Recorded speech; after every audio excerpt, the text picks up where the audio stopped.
Might have heard of these small words like lo, la, le, se, etc. And most people actually guess these. But after this video, you're going to know exactly what they all mean and how to use them. Podré para mejorar mi español cuando no tengo mucho tiempo libre para estudiar español. I'm Hamid, I speak 4 languages fluently, and I got fluent in Spanish 4 times faster than the average person in just 120 hours. So everyone has heard of these words, okay? Lo, la, le, se, nos. These are called, in the technical terms, they call them object pronouns. I want you to throw all of that out, okay? When I was learning Spanish, okay, I had never ever heard of like these technical names of grammar, the preterites, the imperfect, subject pronoun, the object pronoun. I had never heard of these terms. And frankly, I think that's one of the reasons that I got fluent much faster than the average learner. It's because this stuff confuses us. It's like when you're trying to learn something, you want to understand things, and these words don't give you anything to understand. They're so intangible that they just make things more confusing. So I want you to throw these words out, these object pronouns, subject pronouns, throw that out, okay? In this video, I'm going to teach it to you in the way that I understood it, and I'm going to use very basic, easy to understand language. So hopefully you understand it, okay? It's not your fault that you got confused with these, okay? So every action, meaning every verb, verbs are words that show action, right? To eat, to drink, to run, etc. Every action has a doer and a receiver, okay? So what does this mean? Doer is the person who does the action of the verb, okay? And the receiver is someone who receives it. And this can also be objects. It could also be an it, okay? And so we have the doer pronoun or the receiver pronoun. The technical terms is subject and object pronoun, right? Whatever. Forget that. And so if you've ever seen in like Instagram bios or TikTok bios or any type of bio on social media, you might find that people will show he/him as their pronouns. And that's what this is. It is showing who does the verb and who receives it. You might also see his, which is the possessive one. Whatever, forget that. That has nothing to do with verbs. Okay. So the difference between these is that he is the doer pronoun. So you can test this by just putting it before a verb, right? Is it him sees or is it he sees? Well, it's he sees, right? And is it I see he or is it I see him? Well, it's I see him, right? And so you don't have to know any crazy knowledge or sort of rule. You can just test it by using your intuition. And so certain things or people, otherwise known as pronouns, will receive a verb and others will do the verb, okay? And so every receiver has 3 jobs or 3 forms, 3 versions, okay? And depending on which one it is, it will tell you exactly which sort of pronoun to use, okay? And the 3 versions here are the base form, the to form, and the self form. Again, I've made this extremely sort of simple in my wording. So let me show you what I'm talking about here. Firstly, let's go for the very easy ones, okay? In Spanish, these receivers will have 3 versions. So for the pronoun, for example, me will have me, which is the base form. And then it will have another version, which is to me. And then it'll also have the final one, which is myself, which is the self version. Again, this is known as the reflexive pronoun, whatever. Forget that, okay? So all of them, no matter which receiver we're talking about, him, them, her, you, us, all of these receivers will have those 3 versions, okay? Those 3 that exist in Spanish, okay? Now, what's nice is that me, too, and myself in Spanish aren't separated into 3 different words. It's actually all in one, which is me in Spanish. And the same applies for you informal. If you want to say you, to you, or yourself, all of them come from the word te. So you just need to know one word there. And the same applies for us, which is nos, right? That gives you us, to us, and ourselves, okay? And so again, these are the receivers. These are not the doers, right? You might have heard of yo hablo español. That yo is the doer pronoun. Here we're talking about the receiver. So for me, you informal, and us, those forms are included in one word. But for the rest of them, they're actually separated into 3. Or if you're just starting out, I'd highly recommend checking out the Speedy Spanish cheat sheets, which are all my cheat sheets to help you start learning Spanish with these frameworks. And you'll find it in the first link in the description. Okay. And so him, her, it, and them are all grouped into one. Okay. Now in Spanish, what you'll find is that the pronoun for he or him or she or her or it or you formal will always be grouped together, okay? And that's what you'll find, okay? And that's just a simple sort of repeatable thing that you always find. So anytime it says him, that will also mean you formal. Or if it says her, that will also mean you formal speaking to a feminine her, for example. So yeah, just putting that clarification. And the same thing applies for it, okay? There's a him. It also means it in Spanish. So that's why they're always grouped together. So the first one is the base form, okay? So just saying him on its own is lo. And then from there, you can basically derive the rest of the forms, just using a bit of logic, okay? So him in Spanish is lo, and that also means it or you formal, right? Because they're always grouped together. Now, the feminine version of him is her, and to make things feminine in Spanish is you just add an A, right? Or you get rid of the O. The O makes it masculine, the A makes it feminine usually. So, la will mean her, or it for a feminine object, or you formal for a feminine person. Now again, this is just the base form. We're not talking about to him or himself. We're just talking about him, okay? So think of like, I see him. Then you use lo, for example. Or her will be la. Now in Spanish, to make things plural, you just add an S, usually. And so if you think about it, the plural of him, what do you think the plural of him is? Like logically, if you just forget the screen, forget, everything you have. If you just think logically, like the plural of him is them, right? If there was one guy, I would say I see him. But if there were two guys, I would say I see them, right? And so the plural of him is just them. And the same thing applies for feminine, okay? And these also apply for objects, okay? And another thing you'll see in Spanish is that them and you guys are always grouped together, okay? Yeah. So them or you guys in Spanish is los, and that's for a masculine or meaning both masculine and feminine people or objects. And then las just means only feminine objects or people, okay? And that means them or you guys, okay? Like you look at this, it looks scary. It's not. You just need to know that lo means him, and then just work from there. Make it feminine. The feminine version of him is her, so it's la. The plural version of him is them, so you add an S, you get los. Or plural version of feminine of la is las, and that gives you them for feminine. So there's 100% logic here. There's no need for any memorization. So all of these would be used to say, for example, I see him or something like that. Okay. The next version is the to version. Okay. And for this one, for a him, her, it, and you formal, it will just be le. And the plural will still apply. The same idea, right? And so if you want to say to him, it would be le, or to her, it would be le. And if you want to say to them or to you guys, it would be les. Okay. And so this matters because if you're trying to say, for example, I speak to him in Spanish, to him is treated as one word, meaning le.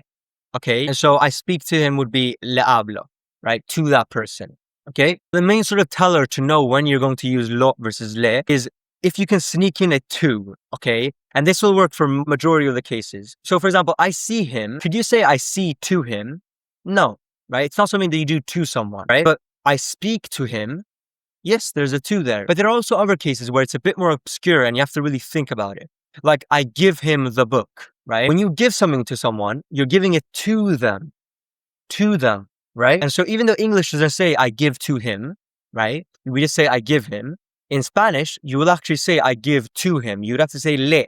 You'd have to use to him. Because when you give something to someone, you're doing it to them, right? You're giving it to them. And so that would also use le, for example. So that's the way to understand if it's the base form, the lo, or if it's le. Now the final one is just the self version. And this is a self version for, everything except for me, you informal, and us, right? So myself, yourself, and ourselves. This covers all of them, which is se. So se will cover all of the other receivers, okay? And so that basically makes it mean a lot of things. So se would then mean himself, herself, itself, yourself formally, themselves, yourselves, plural, like you guys, and also oneself, okay? So se basically includes the self version for both him and also him feminine, which is her, and also the plural versions of both of those.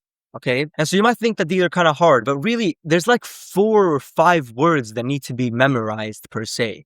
Because firstly, mete, nos give you all 3 of their versions in one word. No complications there. But then even for this other one, if you just know lo, you can get the rest of those forms because you can just use logic to derive the rest of them, right? If you just know lo, you can get la and los and las. And then from there, you can also get le and les because they're very similar.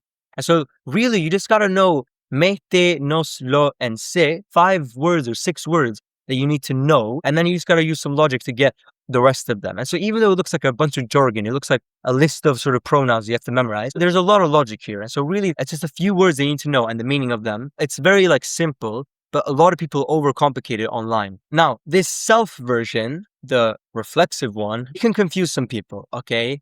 And understandably so. Whenever the doer pronoun and the receiver pronoun are the same, then it will always use the self versions. And this is the same in English. In English, you don't say, I see me, right? In English, we say, I see myself. Oh, what do you see in yourself? You don't say in you. Anytime the doer pronoun, the person who does the verb, and the person who receives it is the same, then you'll use the self version, right? Because it's saying it's the person doing it to themselves. And in Spanish, a lot of times when you'll do that with a verb, it will give a new meaning. And so, for example, to see oneself, right? Ver is to see, and then to see oneself, which would be then verse. To see oneself well is to look good. And so if you said you look good, in Spanish, that would literally be you see yourself well. Or if you want to say my name is, in Spanish, you might have heard this one, you would just say I call myself. The verb to call is llamar, and so I call myself would be me llamo, right? The doer pronoun and the receiver pronoun are the same. Now what you notice is here in me llamo, we haven't included the doer pronoun, right? The doer pronoun is I, and I in Spanish is yo or yo. Yo me llamo or yo me llamo. And one thing to understand here is that these receivers come before the changed verb, which is why you're seeing it before llamo or ves, but it's not the doer pronoun. A lot of people might mistake me as meaning I because they see I and they see llamo, which they think is name or something, and they think, oh, I name Hamid. Oh, okay, it kind of makes sense. That's so wrong, and it's completely contrary to any of the logic that we've established, okay? Which is why it's important to establish logic and not just blindly memorize things. The reason why the word myself, meaning me, is before llamo is because llamo has been changed from llamar, which is its base form. So we changed llamar, we conjugated it, right? We changed it. Therefore, the receiver will come before. And so, yes, you will get this thing where you might have the doer pronoun and the receiver pronoun right next to each other. And this can get confusing, I know. Okay, in the beginning, I was confused with this as well, but it's not too bad when you think about it, when you actually use logic, that is. And so, me llamo is the exact same as saying yo me llamo or yo me llamo, okay? Or, for example, te ves bien, you look good, is the same as tú te ves bien, okay? Because te is referring to yourself, right? And tú is the doer pronoun for you informal. And so tú ves and ves is the exact same thing, which is why tú te ves bien and te ves bien are the same as well. Now, another example where the self version like completely changes a verb, to stay. In Spanish, there's actually no such thing as to stay. Instead, you'll say to remain oneself.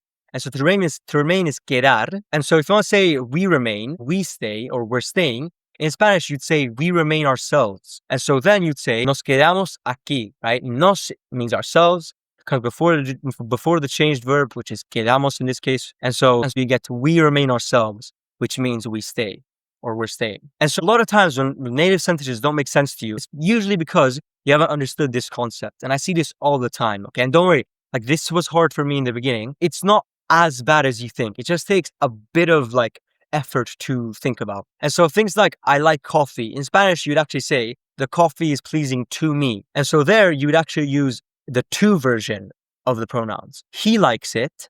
You would actually say it is pleasing to him. Gustar is to be pleasing to. And so he likes it would be le gusta. And so that's why it's important to distinguish between these three forms of the base form, the to version, and then the self version, the reflexive version. And so, as we said, these receivers will come before the changed verb, or it can also come after the unchanged verbs. So if you changed ver to veo, then the receiver will come before it. So it'll be lo veo, right? I see him. If you didn't change ver, then the lo could also come to the end of the unchanged verb, right? So it could be verlo, right? Quiero verlo. I want to see him, or I want to see it. And that's for the rules of how these are used, okay? A final sort of rule here is that Spanish won't have two L words right next to each other. So I give in Spanish is doy. And so if you want to say I give it to him, will both come before the changed verb. You'll have le and lo right next to each other, right? But in Spanish, you can't have this le lo sound. You can't have two L words right next to each other. And so instead, it'll just become se lo. The le will turn into a se. That's all you need to know. Okay, it's super simple. Okay, there's three forms or three variations for every single receiver pronoun, right? There's the base form, there's the to form, and the self form. Now, for me, to me, myself, all of those are in the word me. For you, to you, yourself, informal is in te, and for us, to us, and ourselves is all in nos. Now, but for the rest of them, you just have to derive it from lo. From lo, you'll get him or it or you formal. And then you make it feminine, you get the her, you get the girl version. You make them plural, you get the them or you guys versions. Now, to make it the to version, you just make it le and then make it plural to get the them. So to them or to you guys versions. And then the rest of the self versions are all in se. That's it. Okay. When you look at all of them in a list, it's confusing. When you look at it like this and with logic, it's actually very simple. If you just learn 5 words, like if you just know mete, nos, lo, and se, you can basically know all of them, right? Because from lo, you can get la, los, las, le, les, and that covers all of them. Okay, now in this video, I didn't cover os, which is the you guys form in Spain, which is vosotros, but it works the same as nos, basically. So yeah, I hope you enjoyed this video. If you're interested in learning Spanish and you want my help, then you can check the second link in the description to join my program. Otherwise, I hope you enjoyed. Stay humble.